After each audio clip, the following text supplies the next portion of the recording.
Today, two worlds collide. Android versus Windows 8.1. Samsung Galaxy TabPRO 8.1 against the Lenovo Thinkpad 8. Pretty much the best of Android against, in my opinion, the best Windows tablet. I will take a closer look at both of them, put them through all the paces, and I will do a two-part video.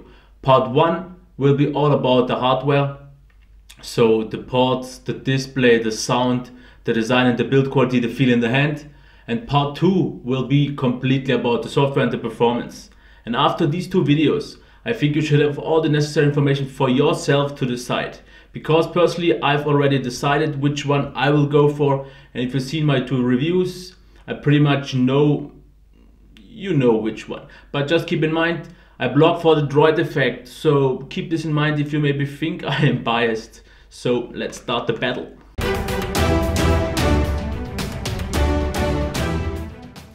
Okay, here they are, and here is part 1 of this battle against the TabPro 8.4 against the Lenovo Thinkpad 8. And just so you know, both are 100% max right here, but I will talk about this in the display part. Let's just turn them off and compare them a bit in terms of design, ports and everything else. So, as you can see, the Samsung is much narrower and also shorter. It is also quite noticeably thinner, as you can see here. But what about the feel in the hand? About the feel in the hand, and I hate they turn on all the time. We have almost the same width because the end of this edge is the width. So if you hold it like this, you feel the complete width of the device. And due to its narrow size, it's still nicely to palm. But on the Lenovo, you have this amazing rounded curve, which I really like. And as you can see here, you don't have the full width. So if you hold it like this, the device actually feels more narrow, and it is about as easy to hold as this one, but therefore it feels better because you're holding onto a curve, and holding onto a curve is almost always nicer than holding onto this. It is no sharp edge or something like this. This is a nicely rounded edge, but it is no curve, and therefore, and also it is thicker, yes, but you have something to hold on. You have something to grip.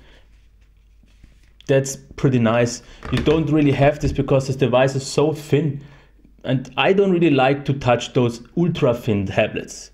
As for the bezel, as you can see here, the Lenovo has a definitely thicker edge here. If it would turn on, yes. As you can see here, oh, finally, let's turn this off. Why? Okay, as you can see here, the bezel is way thinner on the Samsung. And what happens, as you can see here, you always rest your finger on it and turn something on. And this won't happen on the Lenovo. So that's it for that. Let's quickly check the ports. We have the volume rocker here and the power button. And on the Lenovo we have it here. Here they are flush. Here they are raised though. And I would definitely prefer the design of the Samsung because they are raised and you can feel them. On the Lenovo it's pretty hard to find them.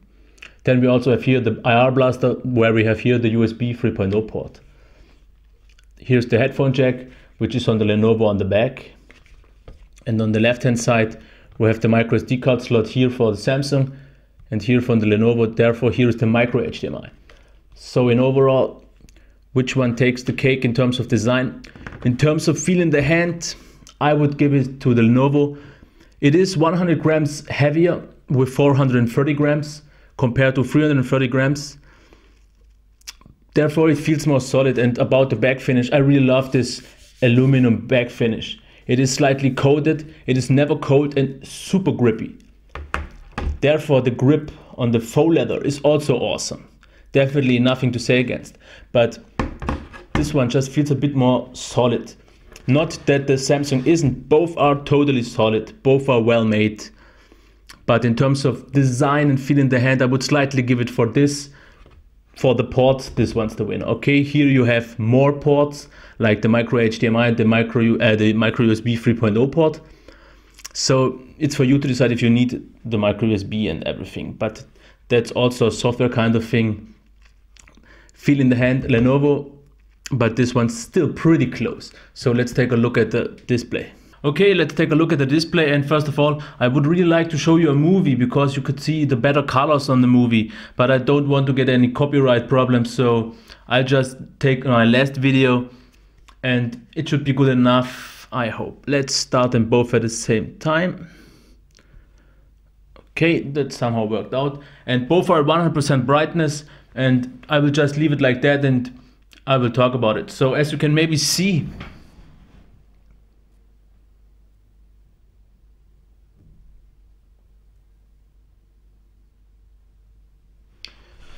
as you can maybe see, the Lenovo has definitely the less saturated colors. They are slightly more saturated on the Samsung, but therefore for some reason the white even seems more white on the Lenovo.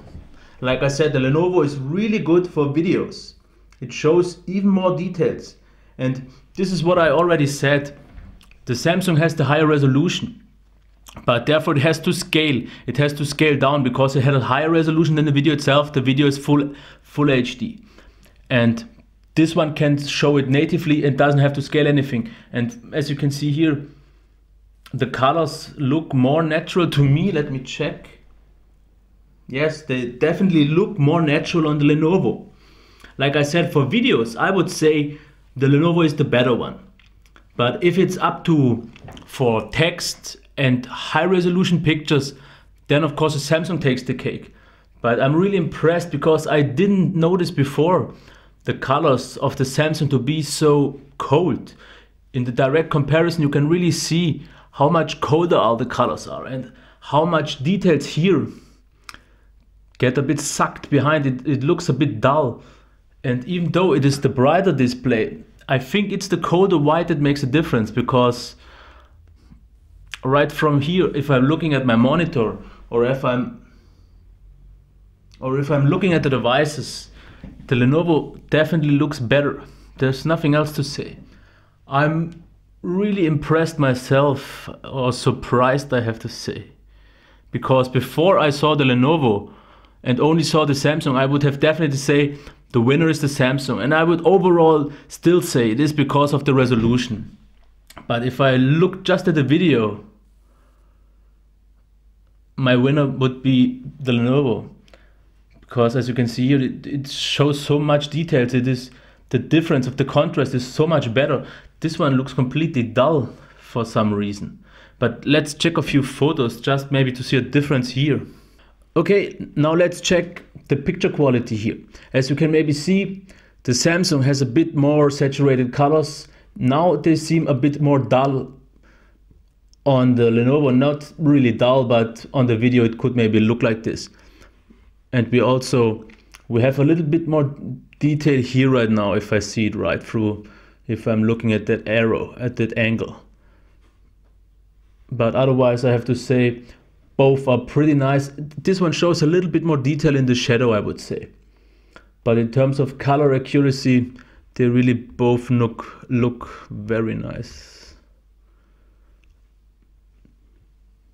Okay, now here there are definitely more details visible, and the colors, yeah, as you can see, looks pretty nice to me, definitely.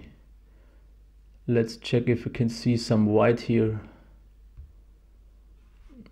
Okay, now there are definitely more details and the white seems definitely whiter than here. So like I said, for videos, I would maybe even prefer this one, because especially on movies, you saw the more natural video style. It looked just more like a video, like a movie when you're watching it in a theater on your TV, as long as you don't have LCD, which is pretty artificial, because I'm mostly used to plasmas which have a more realistic picture, and this one comes closer to that. For pictures, this is definitely the winner in terms of details and everything, like you can maybe see here. Both are great displays, and if I could have this quality on this one here, I think I would prefer the Samsung. But a higher resolution than 1080p on a Windows 8 tablet really wouldn't work. With 1080p, I'm totally fine. So it's really hard to pick a winner here. I would say for photos, it's the Samsung, and for videos, it's the Lenovo, but both on a pretty high level. I wouldn't complain about any at all. Each one, both are great. Okay, now it's time again to check the sound this time. I will use the same video, and I think it's better to use them now this way because of the sound reflections, so they don't get into each other's way. I will start the video no I won't, but let me see. Okay, let me start with this one first. Hi guys, this is my first video using my new style. It's more raw, more real, more me, and if you don't know what I'm talking about, just watch my last video. Okay, that's fairly enough. And one thing, my microphone will adjust it and make it closer. I will maybe adjust it and edit it in the video because the difference is bigger. Let's check this right here. Let's turn on the volume. More real, more me. Hi guys, this is my first video using my new style. It's more raw, more real, more me. And if you don't know what I'm talking about, just watch my last video. It should explain everything. And this is I think you can see what I mean. The difference is pretty obvious. I will show you a quick music sample just to be sure. Okay, now a quick sample again for the music, and you will definitely quickly see the difference.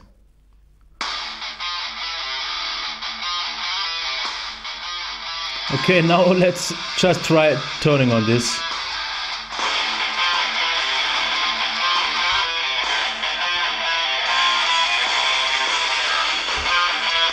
Okay, I think that's enough. I think it's pretty obvious which one takes the cake here. By a big gap, Samsung is definitely better. It is louder, it has a bit bass, the mids are better, the heights, in everything the sound is clearer. Big winner, Samsung here. Okay, what I will do now is a Wi-Fi test. But keep in mind, up here I'm a bit in the Wi-Fi hole, so maybe the results can vary, and I will do it after another, so we can get the speeds. But I will tell you what I get usually with 5 GHz down in my living room. Let's just start it and see what we get with the Samsung. Okay, as you can see here, 2.5 megabyte. Let's zoom in a little bit closer. That's about what I get here. Just to tell you, it is still raising, but not that much. I get about maximum of 4 megabytes if I transfer over my 5 GHz. It will go maybe up to 3 here. So it's not even that bad after all. This is it. As I said, I get maximum out of 4. Now let's try the same on the Lenovo and see what we got here. Okay, as you can already see, it struggles a bit here. So, oh, okay, this looks better. We get about 4 megabytes, slightly over 4 megabytes here. Just give it this, let's try it. Give it the same position here. Okay, it's about 4 megabytes. But I can tell you as much, this is on 2.4 gigahertz right now. And in my black spot here. If I'm down in my living room, this one still gets only 4 megabytes, not more. This one will eventually get higher, but with this one I get about 20 megabytes per second, almost, with 5 gigahertz. Down in my living room with 5 gigahertz. So Wi-Fi speeds are definitely better. And if I stream videos, and especially 1080p files, here is where you see the big difference. So Wi-Fi reception, Wi-Fi speeds are definitely way faster Windows machines. Maybe because of the built-in hardware, I don't really know, but there's definitely a big gap here. Okay, that's it for the hardware part. I can't really choose a definite winner because both in terms of hardware are the very best you can get on each platform. This one is the fastest 8-inch tablet. It is even amongst the fastest anyways for Windows itself. The Samsung, the same, it does a great job. I have yet to see a better Android device. It feels better in the hand than the G-Pad in my opinion. The display is better. The sound is also better. The performance is slightly better if you don't consider the lag, but this will be a part what I will talk about in the software part. So it's hard to choose. It's up to you. Personally, in terms of hardware, because it's really hard to choose, because this battle is more of a software or OS battle for me. If it would be maybe just down to the hardware, and if you don't consider it with the ports, I would maybe even choose the Samsung, because it is lighter in the end and it is a bit more advanced because of the display and the sound especially. But the Lenovo is definitely far from being away. It has still a great feel in the hand. It is a bit more solid. It is heavier and the sound is a bit let down. So nothing can really stand out extremely. Both are pretty high end in terms of with their own each quirks. I think that's enough for the software part. As always, if you like the video, give me a thumbs up, and everything else, I won't drag it too long. So next time, part 2 will be all about the software and the performance.